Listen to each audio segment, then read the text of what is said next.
Porque não me envergonho do Evangelho, que é o poder de Deus para a salvação de todo aquele que crê, primeiro do judeu e também do grego, aos Romanos 1,16. Ministério Pão Vivo, mais um tempinho de lições e aprendizado na palavra do Senhor.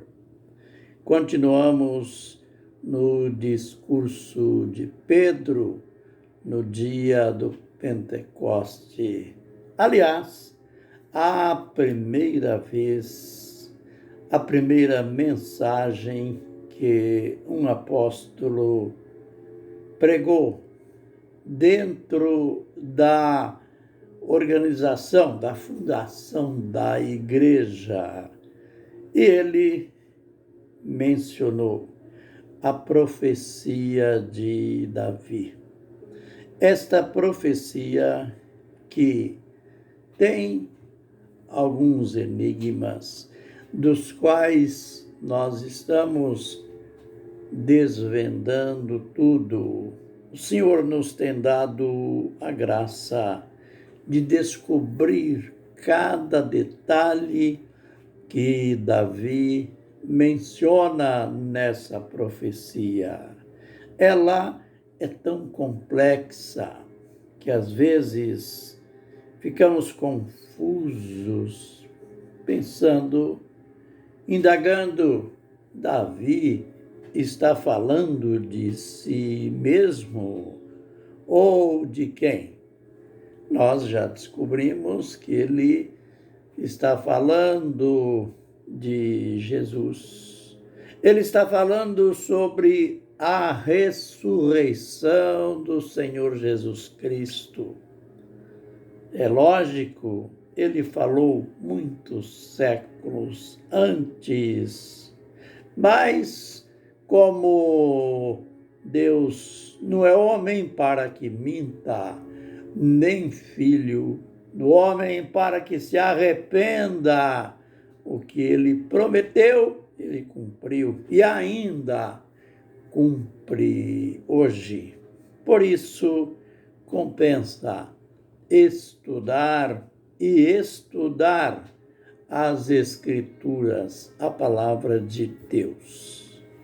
Davi, já no final da sua mensagem, da sua profecia, e Pedro finalizando a lição, a instrução que ele estava dando para o povo no dia do Pentecoste, pois o povo que não tinha entendido, o apóstolo não poderia deixá-los ir embora confusos em relação a tudo aquilo que eles estavam vendo acontecer. E então ele tira uma dúvida, não só daquele povo, mas de nós ainda hoje. Ele disse aqui que Davi não subiu ao céu. Ele entrou nos detalhes, ele disse, olha, Davi morreu e a sepultura dele está entre nós até hoje. Veja, cuidado para não pensar que Pedro estava dizendo que a alma de Davi estava ali na sepultura até aquele dia, até o hoje de Pedro, que seria também o hoje de nós. Davi estava dizendo em relação ao corpo, os restos de Davi estavam sim ali. Quando ele fala que Davi não subiu ao céu, ele estava dizendo que Davi não subiu à presença de Deus, que Davi não estava ainda com o seu corpo glorificado. Com o corpo glorificado, Davi só estaria, e os mortos só estarão, os mortos salvos após a ressurreição.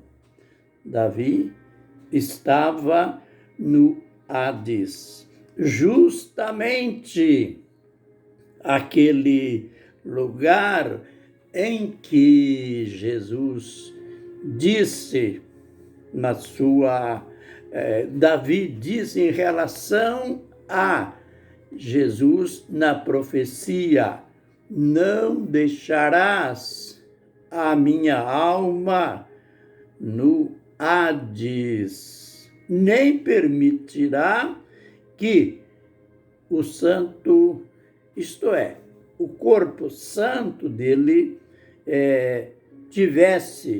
experimentasse a corrupção.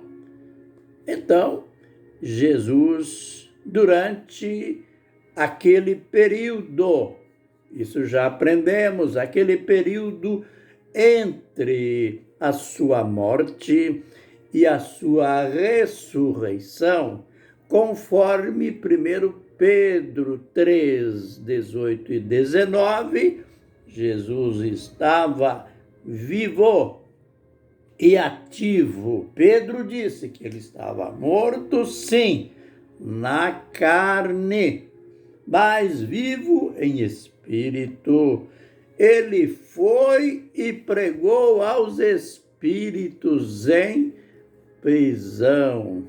Então, a diferença entre Jesus e os mortos comuns é que os demais mortos salvos, eles estão sim na presença de Deus, porque estar na presença de Deus não significa estar lá diante do trono. Nós estamos, podemos gozar da presença de Deus aqui mesmo na terra, é lógico, em momentos mais, em momentos menos. Eu vi muitas vezes em reuniões pentecostais pessoas que eram quietinhas, pessoas que mantinham-se silenciosas na igreja, mas olha, quando elas sentiam a presença de Deus, umas choravam, outras riam, outras pulavam, e era normal ouvir essas declarações. Ai, como é gostosa a presença de Deus, estou sentindo a presença de Deus. Então, essa questão da presença de Deus ao morrer não quer dizer que no Hades, aquele compartimento dos remidos, dos salvos, ali naquela região que Jesus esteve. A diferença é que ele não permaneceu lá, porque a profecia dizia que ele havia de ressuscitar. E como a gente já aprendeu que ele teve aquilo que a profecia, que está dito na profecia de Davi, nem a sua alma ficou na morte, isto é, no Hades, e nem o seu corpo foi corrompido, alterou. Jesus não ressuscitou com o seu corpo com sinais da corrupção, do sepultamento da terra, mas ele ressuscitou com o corpo perfeito.